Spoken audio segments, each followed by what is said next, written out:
everyone and welcome back to my YouTube channel. If you have been here before, then welcome back. This is definitely a different type of video. If you haven't been here before, then this is not my usual video. If you have seen, I went on to the TV show Love Island for a few days shortly and it was great fun. It was really good fun and I really enjoyed it.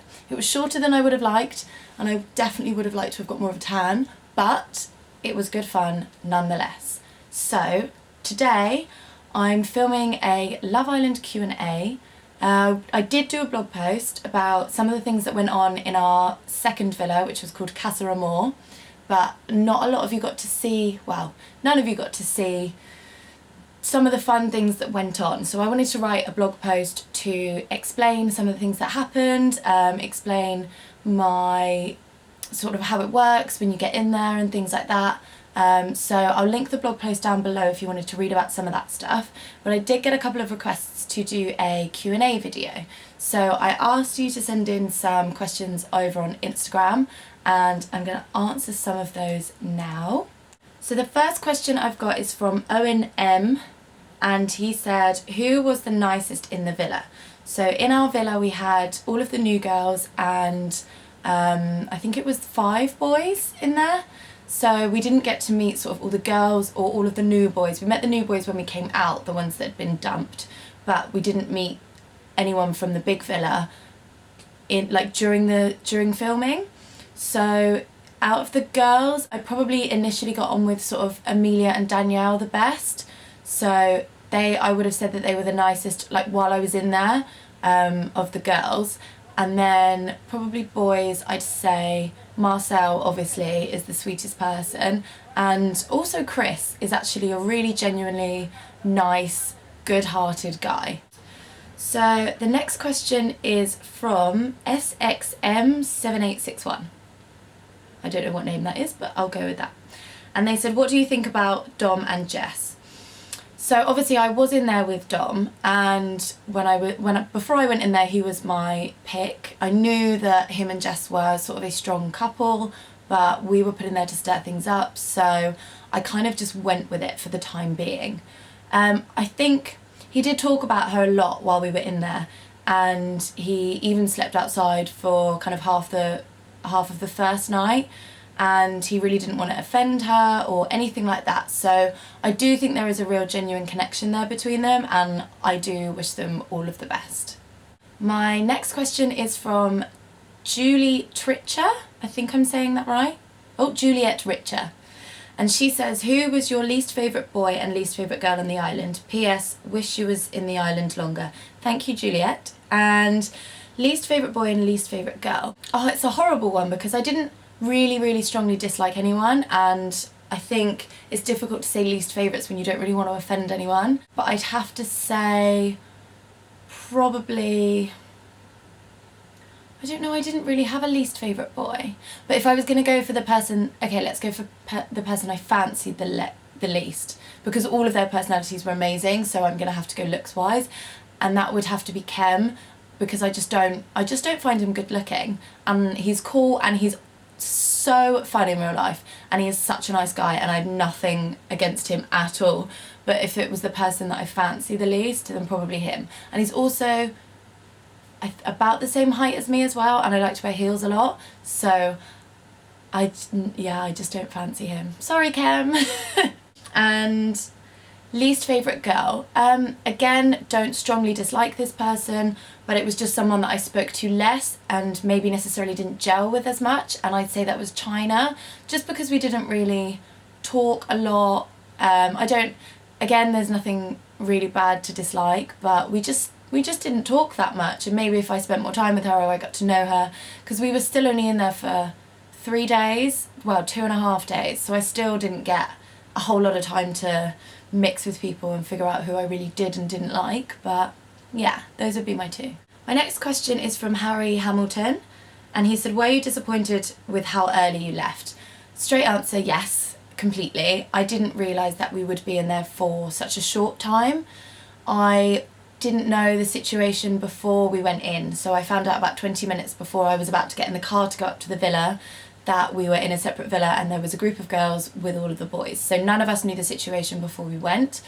And I did kind of hope that because the boys obviously had such strong couples, that we would also get a chance to gel with some other sort of more single people, but that wasn't the situation in the end, and it did kind of suck being kicked out that early because I don't think anyone really got to see us very much, and I don't think we had enough time to really make connections with people in those 2.5 days. But I guess the show did what it wanted to do with us while we were in there, and again had such an amazing time while I was there.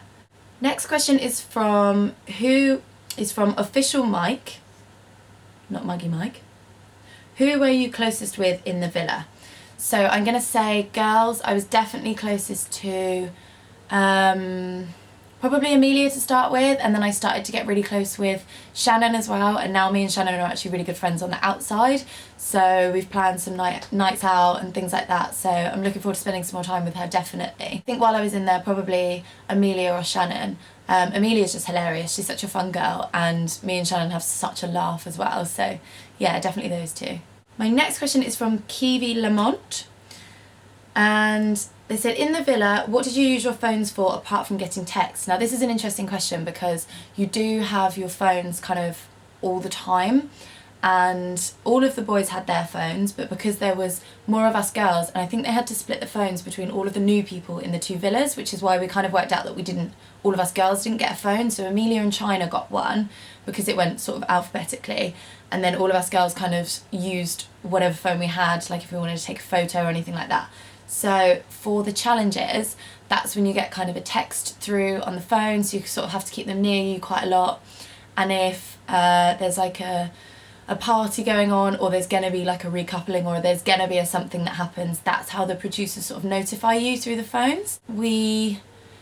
People could kind of like write notes on things, and I think that's like how the boys were writing their raps and remembering them. I don't really know, and I think that's how Olivia wrote her little list the other day as well, unless they just write it in a text. I don't know, I didn't sort of have a phone all the time. But you can also take pictures on your phone as well, so it was really nice to be able to sort of get snapshots of things, because obviously you don't have your own phone, you don't have a camera, you don't have anything like that sort of to keep. So the photos that you see go up sort of on the app and on the website and on the Facebook page, those are ones that we've taken on the phone sort of as and when we've had them. We did actually video Johnny doing my makeup with all of my makeup bag in the bedroom when we were all sat in there and we were all sat around laughing and joking. We did video that, but that one didn't go out and we didn't get to see it, so oh well. My next question is from It's Sophia, and she said, where do you go to do the filming backstage in that room? So I think what she's referring to is the room called the Beach Hut. Now I guess if you're kind of talking in Big Brother terms, or you're more sort of aware of where the room is in Big Brother, it's sort of the room that you go into where there's kind of like a camera and a chair and you talk to someone. So in Love Island you don't actually hear the person talking to you on the telly, but you have the same kind of thing, like someone asking you questions. So how do you feel, who do you fancy, who do you get on with, stuff like that, just to sort of get you talking about different situations and sort of to make you feel a bit more comfortable, because you're sat in a room with a camera in the end of the day. So that is always, well, in our, I don't know where it is in the big villa, but in our one it was sort of, as you come in the front door, it was on the left and sort of like past the pantry, so it's tucked away so that no one can hear, and it's supposed to be kind of like a little sanctuary as well, so if you ever want to talk about anything or express some feelings or even just chill out for a little bit in there, that's kind of what it's for. My next question is from Gracie Squire. She said, if you were in there from the start, who would you have coupled up with, and which would you like to win / do you think deserve to win Love Island? So if I was in there from the start, I probably wouldn't have coupled up with Dom from the start, because he looked very different, and probably when I watched it, first of all, he didn't catch my eye. So the person that I would have coupled up with first would probably have been Sam. I seem to like sort of people with a good sense of humour that have loads of tattoos and are just quite tanned. So that probably would have been my first choice, I think. And which couple would you like to win? Do you think deserve to win the island? I do think Gabby and Marcel, definitely. I know there have been some previews of like rocky parts of their relationship, but I haven't seen that yet. But just going on how Marcel was and how he talked about Gabby was really lovely. So I do think that they deserve to win, because I do think there's really something genuine there. And maybe Chris and Olivia now as well. I don't know. Maybe them. My next question is from Cloda Fitzgerald. And it says, if all the boys were single, what boy would you pick? When I was in there, I still would have picked Dom. He just wasn't single. And again, if it was like on first impressions, that would have been Sam. What do you think of the new girl Georgia, and who was your best friend in the villa? I think the new girl Georgia she seems really nice. She seems really sweet. She also seems really funny, and I mean that's a really good attribute to have in the villa, because you're in there for 24 hours a day. You're sort of occupying yourself and entertaining yourself constantly, so a good sense of humour goes a long way in there. So if I look different or I've moved, it's because my camera just died halfway through. So I'm going to go from the next question, and this one is from Jess Scott 1. She said, did you feel really intimidated when you went in? So I kind of didn't feel that I felt intimidated, but not too much. It was more kind of nervous and excited, because you have to go into lockdown. Well, it's what they call lockdown. So you're in a hotel with a chaperone for, I think it's like 2 days before. So when you've been there for a while, you kind of, like, all the nervousness leaves, because you've had that time to sort of chill out and get your head together and really realise like what you're about to go into and get really excited about it. So it turns into more excited energy rather than kind of nervous energy. But yeah, I did feel slightly intimidated, but I mean, it wasn't anything that we couldn't handle, and because we did go in there as a group, it was kind of like, yes, girl power, we have the power. So it was good fun, but not too intimidating, more exciting. So that's all the questions in my Love Island Q&A. I know it's a kind of a short video, but I just thought it'd be nice to answer some questions that people had. So I will leave the link to my blog post on the southamptongirl.co.uk down below. Loads more posts and everything on there, but for the Love Island one, that's one of the newest ones. And follow me on Instagram at the Southampton Girl for loads of other updates and everything that I'm doing now. Thank you.